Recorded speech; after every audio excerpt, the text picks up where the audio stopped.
Hello friends, આજે નવી recipe સાથે હું ઘણા ટાઈમ પછી નવો વિડીયો લઈને આવી છું. આજે નવી રેસીપીમાં મારે આજે મસાલા પુડલા સેન્ડવિચ બનાવવાની છે. જેના માટે મેં અહીંયા ચણાના લોટના બેટરમાં મરચું, હળદર, અજમો, પછી ડુંગળી કાપેલી ઝીણી સમારેલા, લીલું લસણ ઝીણું સમારેલી, ટમેટાં અને એ બધું નાખી અને પાણીથી આ બેટર કમ્પ્લીટ કર્યું છે. જો મારું બેટર આ ટાઈપનું છે.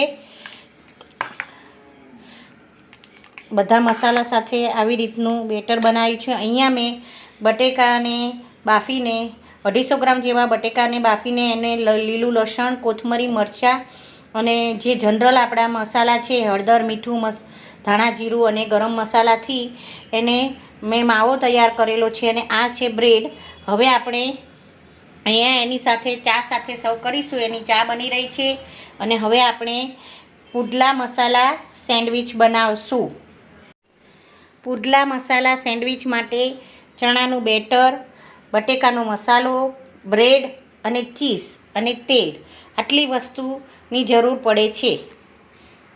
જો આવી રીતે બ્રેડમાં આવી રીતે મસાલો પહેલાં લગાવી દેવાનો અને પછી આવી રીતે ચીઝ છીણવાનું.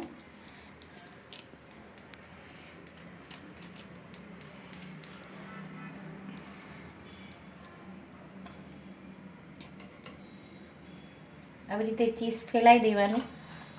પછી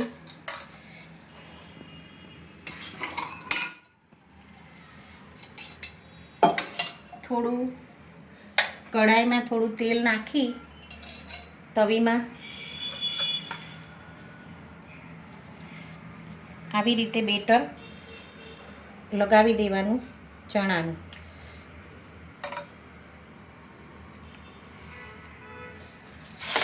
પછી આમ દબાઈ દેવાનું અને ઉપર પછી આવી રીતે બેટર લગાવી દેવાનું.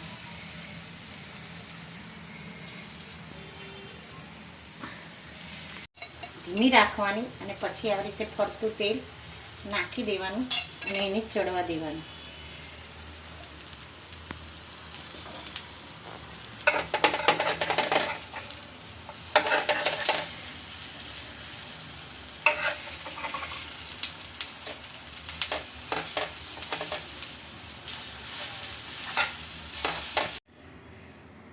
જુઓ ફ્રેન્ડ, સરસ મજાની મારી મસાલા પુડલા સેન્ડવિચ તૈયાર છે. ચલો બધા ફ્રેન્ડ્સ ખાવા માટે વેરી વેરી ટેસ્ટી.